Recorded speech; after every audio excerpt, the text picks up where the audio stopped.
Kristen, hello. Hey, How are you? Oh, I'm great. How are you doing? I'm doing well, thank you. We also have Kaitee, Arielle, Haley. I'm going to get out of the way, let you do what you do. Thanks, Kristen.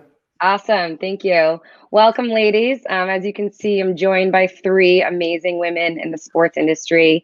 Haley Rosen, founder of Just Women Sports, Kaitee Daley, VP of social media, ESPN, and Arielle Chambers, founder and voice of highlightHER. Thank you guys so much for being here today.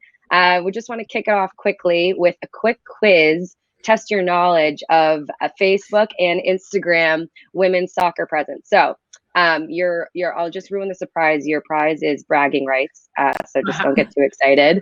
So let's start with the first question. How many people do you think follow a women's soccer page on Facebook?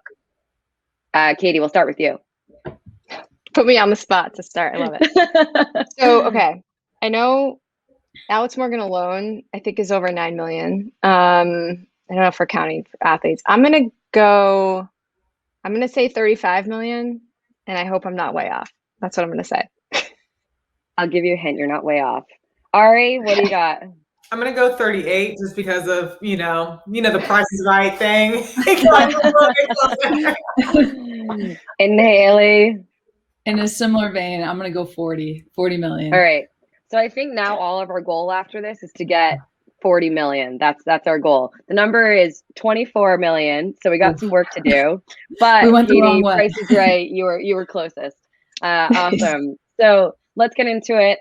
Haley, I think from your background, you said that you started your business, Just Women Sports, from an Instagram account. Would love to hear the background there, how that came to be, how social media has really, built your business from the bottom up. Yeah, totally. I mean, Instagram, social media has been absolutely huge for Just Women Sports. My story was I was a soccer player. I played in college and played professionally for a little bit. That experience is really what led me to Just Women Sports because I was seeing this momentum get started. Every league, every team I was on, we were selling out stadiums, attendance was up, viewership was up, just all this progress. And then I had an early retirement, too many injuries, came back to the Bay Area. And that for me was my aha moment because I wanted to follow along. I still cared so much about sports and, women's sports and women's soccer. And there was just no way for me to follow the space. And for us, we know that 4% number, right? There's just a lack of coverage. And so for me, the first thing that I wanted to experiment with was seeing that momentum. I was like, why aren't people covering women's sports? There's a huge opportunity here.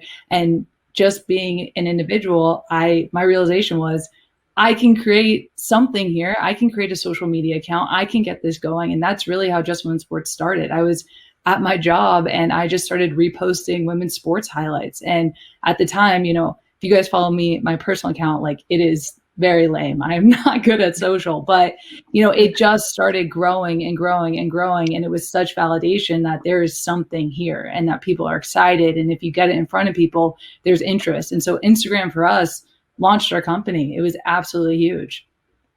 It's amazing. That's awesome. Yeah, we'll send some best practices after this, so you can get better for your personal accounts. Yeah, please do.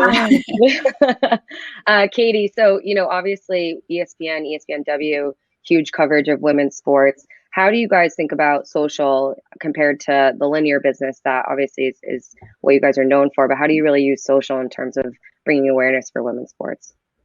Yeah, I'm happy you mentioned ESPNW because I feel like it's the OG, right, of women's sports social. When I was looking last night, the accounts have been around for nearly a decade, which is cool. But more exciting, we're coming off our biggest 6-month stretch of growth and engagement. So I really feel like there's this momentum, and I love that. So across the company, you mentioned linear, right? We're producing 83,000 hours of live women's sports studio and events. So that's a lot. And on our team, we really think about amplifying women's sports through 3 pillars. The first is events, whether it's 12 different women's championships, whatever it may be. We want to make sure, we have this megaphone and we want to make sure that we're bringing our A game on our coverage and not just from the ESPNW account. It's really important to me. We talk about this a lot in our team meetings that we're mindful of the mix of the master brand and making sure that the coverage is seen across our account ecosystem. the second thing we talk about is voices. So whether it's Shanae Gumakwe, Mina Kimes, Elle Duncan, Maria Taylor, Holly Rowe, I could probably take up the whole time just mentioning names, because we have a lot of women who are breaking barriers, who are talking about women's sports, and we feel from a social perspective, we want to support them. We want to make sure that they have all those best practices that you all share with us as well. And we have people on the team that are thoughtful about, hey, if there's a particular take on the NFL draft, like, why not have Mina Kimes' version of that as the thing that's anchoring our ESPN post. So we're really intentional about that. And then the last thing is storytelling. And a week from today, I think, is going to be the best example, because it's not only the W Summit, but we're going to have a film, 144, which is an ESPN Films doc on the WNBA players inside the Wubble, what they went through. So you'll see our social support across accounts next week. And I think our storytelling and social, really amplifying that storytelling, is key. That's amazing. We'll do a watch party for the Wubble, the 144. That's awesome. Yes. And yeah. Ari, turning to you, founder of highlightHER, part of Bleacher Report. How did you come up with the idea? Where did this come from, and how did you build it? So similar to Haley, I grew up in the women's sports space. I'm from Raleigh, North Carolina, so I was able to watch or witness Kay Yow and Sylvia Hatchell be these dominant head coaches in the ACC growing up. And then you can go down the street when the WNBA started in the early 2000s. Dawn Staley was playing for the Charlotte Sting, so shout out to 97 when the WNBA actually started. But when Dawn Staley played for the ABL. Anyway, long story short, I ended up being a professional cheerleader, and I noticed that my friends weren't getting the coverage that they deserved. And this is like the top 144 athletes in the world's most famous arena, and then I can count on one hand how many people were covering it. So I just started covering it myself. I would go to their rooms and have my cell phone propped up and post them on, Facebook, Instagram, Twitter, YouTube. And seeing it grow like that, Bleacher Report actually reached out, and we collaboratively came up with the whole idea of highlightHER and creating a women's platform that was inclusive of all sports. So it honestly pushed me outside of my basketball background and into the soccer, that learning about the U.S. women's national team and the NWSL as a whole, and then all ages, abilities, levels. It's sisterhood, and that's what I love about my platform. That's what I love about Haley's platform. That's what I love about the OG part of ESPNW. There's so many different white spaces that we all feel uniquely, and it's each of us are equally beneficial in this space. And so with highlightHER, it's all kudos to Bleacher Report for finding that this is something that needs to happen. This is something that needs to be filled and be represented within the company. And we just worked together for the past 2 years, organically building up this platform, literally on the ground running, listening to the fans out there of women's sports, listening to what they want to consume. And me being a fan of women's sports, what would I want to consume? Me being a former athlete, how do I want to help tell these stories? I'm a natural storyteller. So just utilizing the personal relationships I have, and then making more along the way to be reflective within the platform has just always been like what I've loved to do. And so it's a culmination of that passion and the storytelling and the UGC, which is user generated content, just to create a space that's a community for all women and girls. Love it. Love it. And I think also, you mentioned you're obviously the voice behind highlightHER. And I think we all think about like personalities as brands behind these social media accounts. Would love all of your takes on how you guys build that into your strategy and your programming across your social media. We can start with you, Haley.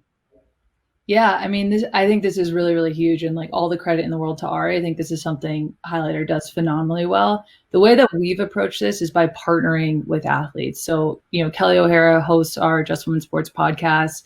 We have Sam Yu as Lynn Williams on another podcast, Snacks, and we just teamed up with Asia and Nafisa on Tea with A and Fee. And for me, women's sports just has a really awesome vibe. There's, as Ari said, a sisterhood. There's a swagger to the space, and like, that is something that I want to bring out in all the coverage that we do. I want anything you see from Just Women's Sports to represent the actual world of women's sports. So for me, it's been really critical to team up with people who make women's sports what it is. And so, for us, like partnering with athletes, bringing them in, hearing their voices, like that's everything for us. I think it's so, so critical, because I also think like athletes are the key to this space. People want to get close. They want to hear the voices, their opinions, what they have to say about, issues on and off the field or court. And that's really what we want to build through our platform.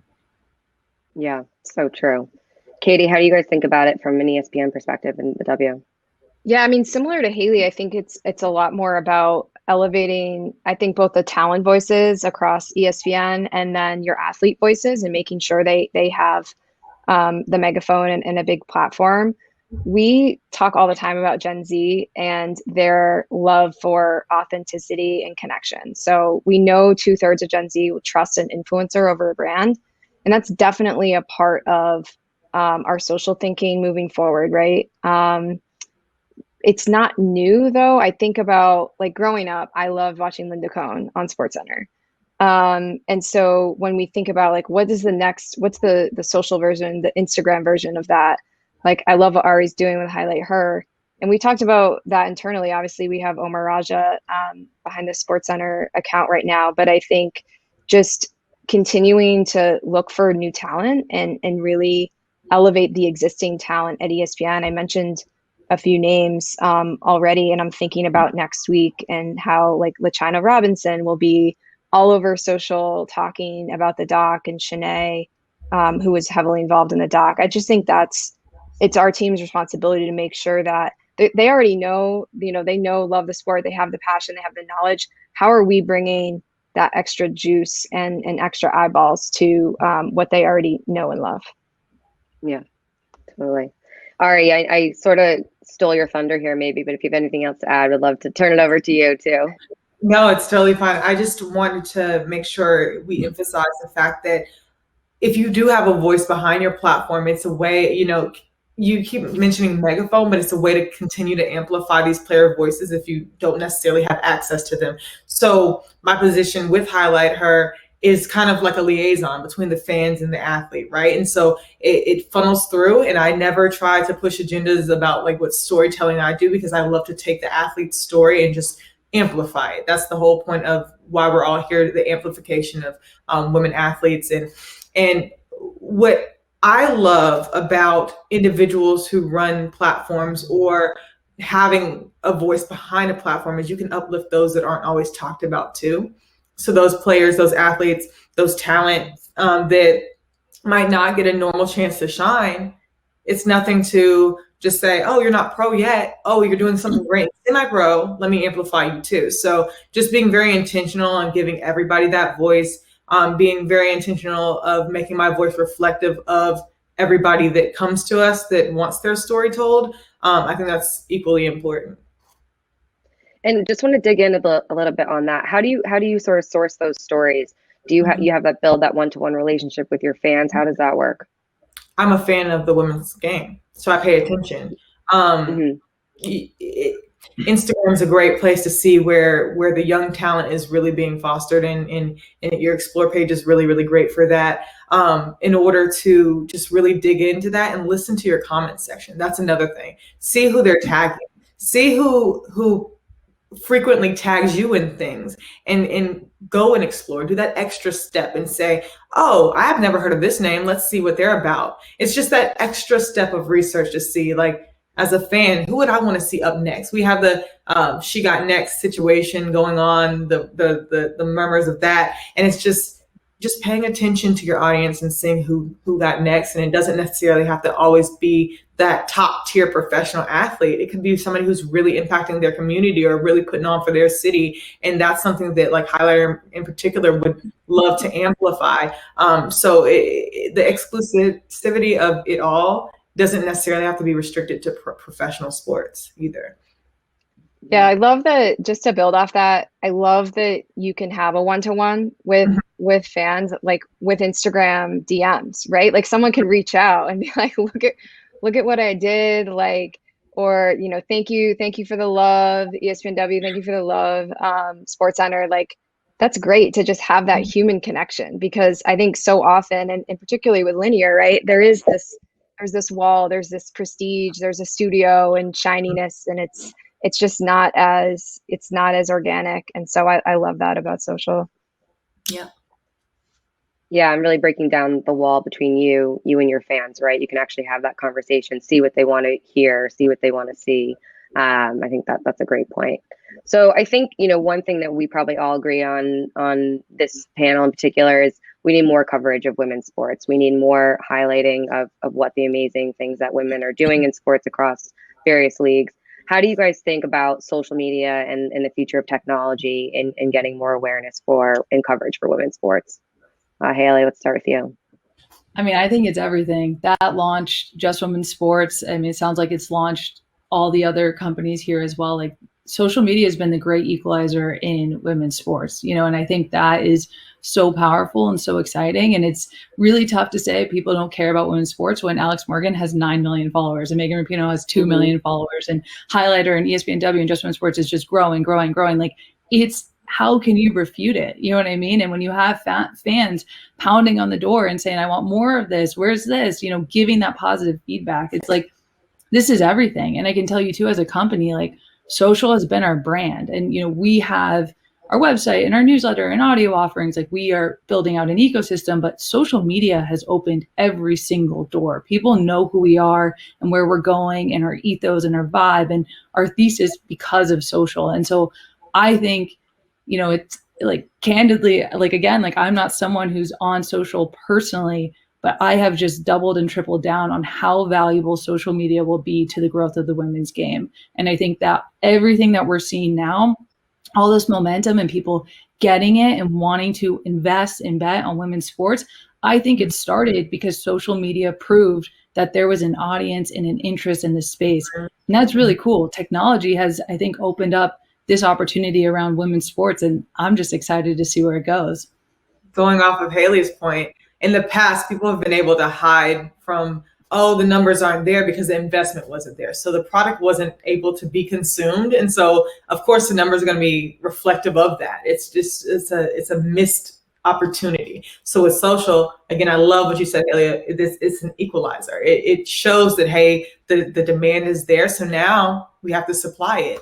And you see, I forgot who released the stats of it, but 8 of the top 10 players who are most followed were women, NCAA women. And so it was really, really cool to see that, because at this point, we're so undeniable, and you're going to have to get on the train, because if not, you're going to be left in the dust. And now players are having the opportunity to utilize social media and create their own brands and grow their brands. And so it not only helps them, but it helps platforms like ours, because their marketability is there already. And so it's nothing to convince somebody to, hey, put this investment in them and keep going for it, keep pushing them forward. Yeah, so I think everything that you both said, I fully agree with. I'm really passionate about representation. I think that just having more women on teams, in rooms, making decisions helps elevate women's sports. I think about Carol Stiff, who's a total legend at ESPN. I mean, through sheer force, I feel like you see women's basketball everywhere across ESPN and Disney platforms now, because we had NCAA on ABC this year. And I feel like Carol's a huge part of that. And so when I think about building our team, our social team, making sure that there's women's voices making decisions across all sports, but also that just organically, if you're a fan, like Ari mentioned, I'm just a fan of women's sports. So it just makes your coverage a lot more authentic. And I think it's critical. And it still is an issue. Like, we still everyone, I think, needs to continue to be intentional about who's making decisions and who's in the room. So for me, there's a big piece of representation there. And then there's also just like cool technology that I wish I had growing up as a basketball player. I was wearing gloves in the driveway to do dribble drills. And now there's like dribble gamification things going on. I saw the NBA is working on developing that.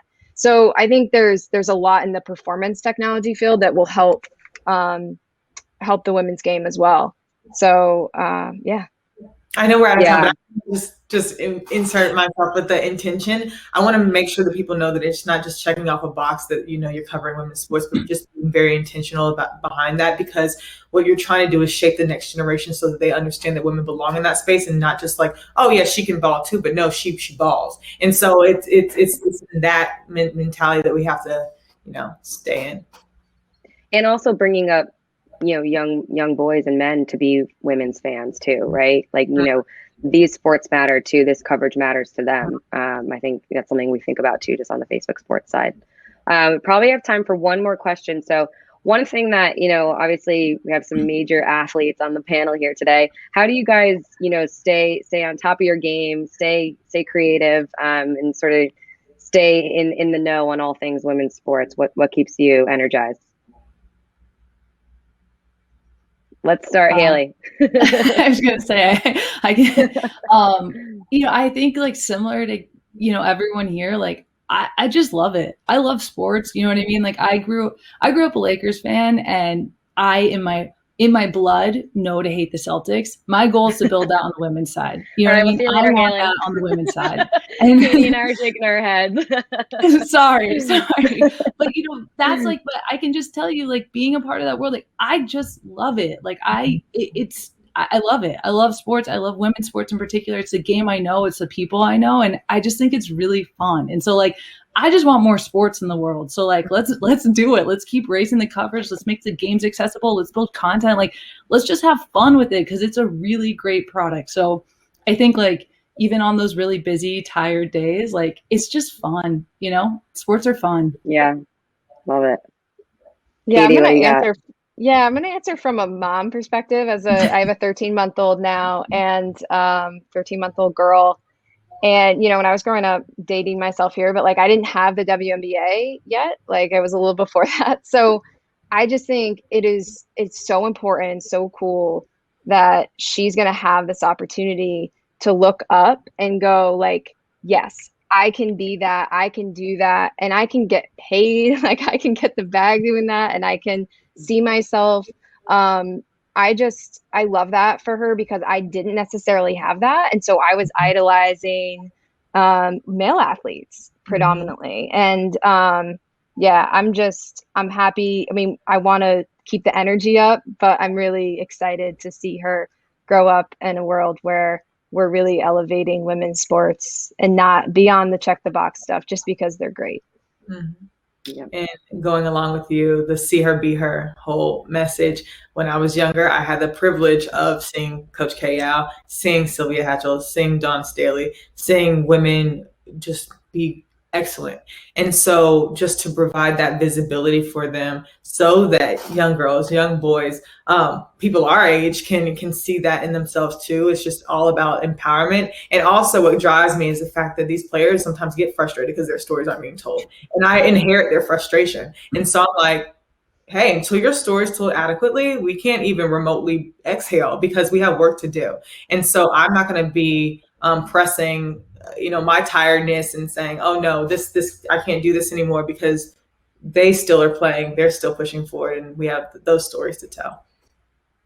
Do you all get the sense that, and I'll go back to sort of the Watergate movie, Follow the Money, that when people really wake up and realize there's a lot of money to be made here, the big corporations will get behind not only women, but women's sports. We'll ask you, Kristen, you did the job moderating, and you have a big parent company behind you at Facebook, that'll be a big driver here, and then we'll bring in Lara and Michelle.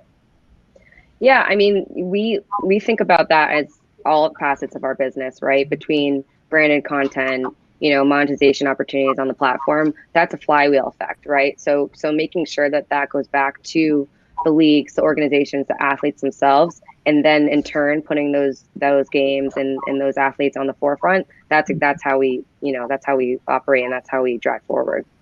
All right. Well, Kristen, thanks so much for moderating that panel. Ladies, thank you so much. Very, very good stuff. A lot to learn and digest.